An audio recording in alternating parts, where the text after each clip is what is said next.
Hi everyone, and welcome to today's episode of Books and Looks. And today we've got this book. It's Emily Ratajkowski's My Body. I have to be honest with you, I read this because it was at a friend's house and I was quite curious. I don't think I would have bought it at a bookshop, but when I saw it I was like, oh, I want to read this. So Emily Ratajkowski is a famous model, of course, and appeared in the Blurred Lines video completely naked. And since then, of course, has gone on to do many other wonderful things. So it's quite a curious book. I sort of didn't think I was going to like it as much as I did. And actually, I think that it illuminates parts of the industry that I've worked in for over 20 years, quite insightfully from a very personal perspective. And partly it's really annoying. So that's my personal opinion on this book. It's quite fascinating because, you know, we all have our own ideas about beauty and about sexy and what these things mean and how much importance we place on them in our lives. I believe that style is an expression of our humanness. When we look at societies all over the world, for as long as human beings have existed, we've been expressing ourselves through the way that we adorn ourselves, through the way that we style ourselves. We dress to fit in with our community, our culture, and we dress to differentiate ourselves from others, that famous sociological paradox. And I think there's no shame in that. There's no shame in, you know, dressing and enjoying dressing up and enjoying expressing ourselves through style, even if sometimes that path can feel a little challenging, and sometimes at midlife we can feel like a little lost with ourselves or our style as our bodies change, and, you know, maybe we put on some weight and more weight after children and then more weight with the menopause and our hormones are racing, and, you know, maybe we don't quite feel like ourselves or as we did before, and it's time for a great reevaluation of both ourselves and our style, because, you know, at midlife you also become more aware than ever before that time is running out and that it's time to, you know, live our best lives, right? Anyway, back to this book. One of the things that I find quite fascinating in this is that, you know, Emily Ratajkowski has a very different relationship to her body and ideas of beauty than maybe I would have. And she does speak about the impact of that. You know, she's aware of the fact that her body will be on display and that it's impacting others. And she has had some deeply unpleasant experiences in the fashion industry and in the music industry and in the media where, you know, and I don't condone in any way taking advantage of models on set. It's a completely unacceptable facet that has happened and has been happening, still happening. And that makes it quite difficult reading at some points. So she speaks about a particular incident that had happened on the set with Robin Thicke, and that he'd had his hands on her breasts and that she'd felt that was a violation, rightly so. And she said, when journalists asked me about the video over the years, I didn't allow myself to think of Robert Thicke's hands on my breasts or of the embarrassment I'd felt standing in front of Diane. I was defensive, protective of the environment she had tried to create on set and of the other young women who seemed like they could have been my friends. I was also ashamed of the fun that despite myself I had been dancing around naked, how powerful I felt, how in control. I wondered, what if I had yelled in Robert Thicke's face and made a scene, stopped the shoot? Maybe my big break never would have happened. I think it's sad that a young woman, you know, was doing her professional job and has had to endure such a situation. And likewise that she feels ashamed that she was dancing around having fun naked, when actually, you know, as children, we all dance around and have fun naked in a completely unashamed manner. I often feel like as an adult, we take on the burden of, you know, the experiences that we've lived and the experiences that have sort of shaped us. There's nothing, though, more liberating than going to a nudist beach, right? And you can just be naked without that sort of sexual angle, unless you want to go to that sort of a beach, of course. But, you know, just that ability to be with ourselves naked. I think in the West, sometimes we've lost that. I was speaking to an American student recently, and she said that one of the things that shocked her when she moved to Paris was the fact that she could see nipples everywhere. And she described to me, quite in a beautiful Southern American accent, she described to me how she'd been in the supermarket in Monoprix, and she's seen a lady with significant breasts without a bra on and that you could see her nipples through her clothes. And she was like, whoa, okay, there they are, just out and hanging and proud. And it's true that we do have a very different relationship perhaps with nipples and with nudity in Europe than in other parts of the world.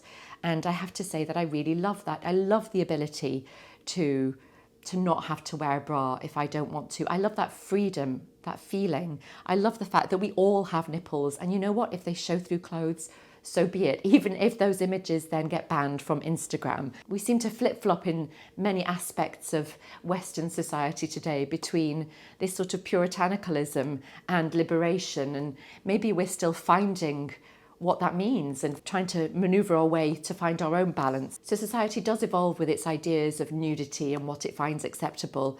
But I do think that each of us, especially at midlife, we need to re-find our passion for our bodies, rub in that massage oil into our maybe juicy thighs, as I think I have, or, rub it in and give ourselves love as we're doing so, rather than constantly be, giving our bodies negative messaging. I use that Clarins tonic body oil, for example. It's so luxurious, it's so thick, and it's got quite a strong, heady scent.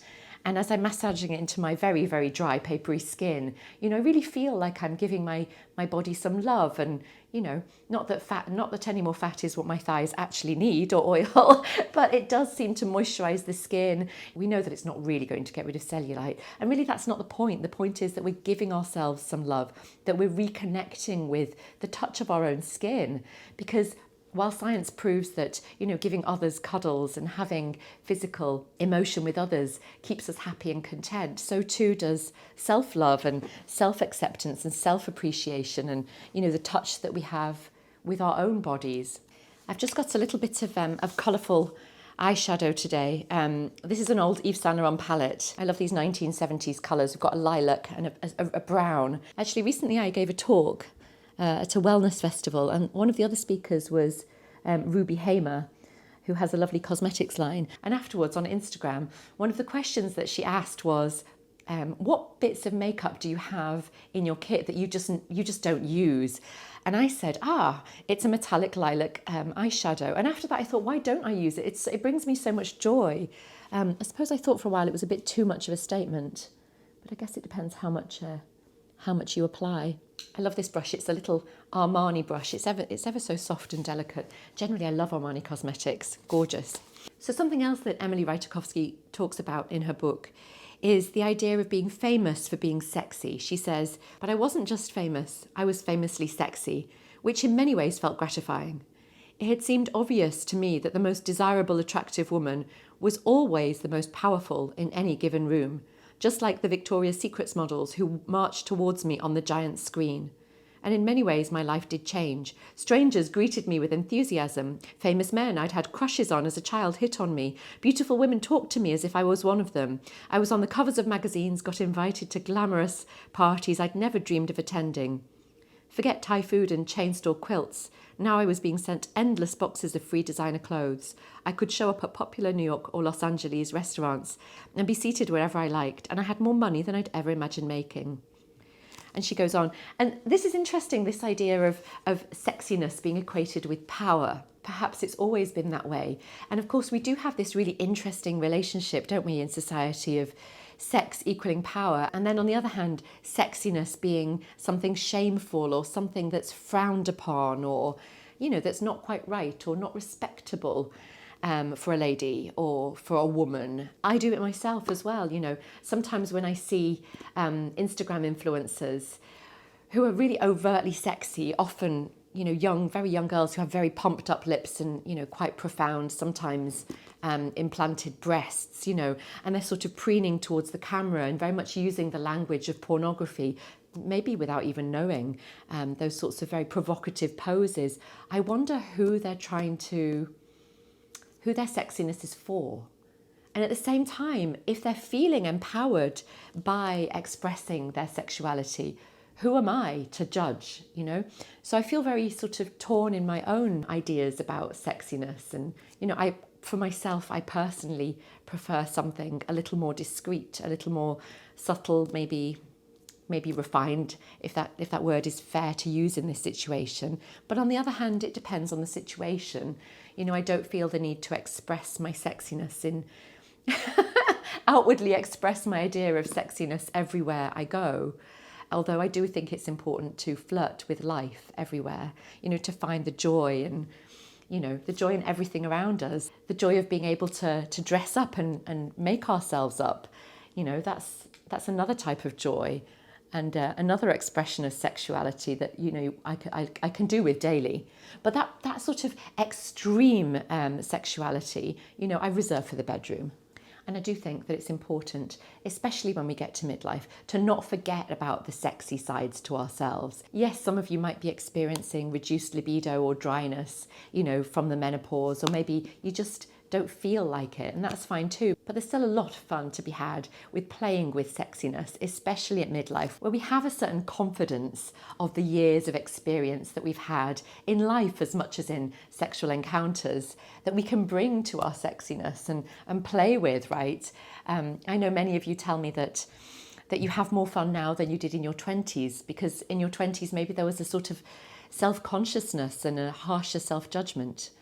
It's ironic though, isn't it, that as we become more confident in many ways at midlife, our bodies can also change, and that can make us question ourselves and feel less like ourselves. So let's give our bodies more love and experience our daily sexiness, whatever that might mean to you. So this book is certainly interesting. It's a moment in pop culture. It's a moment in pop culture, that's for sure.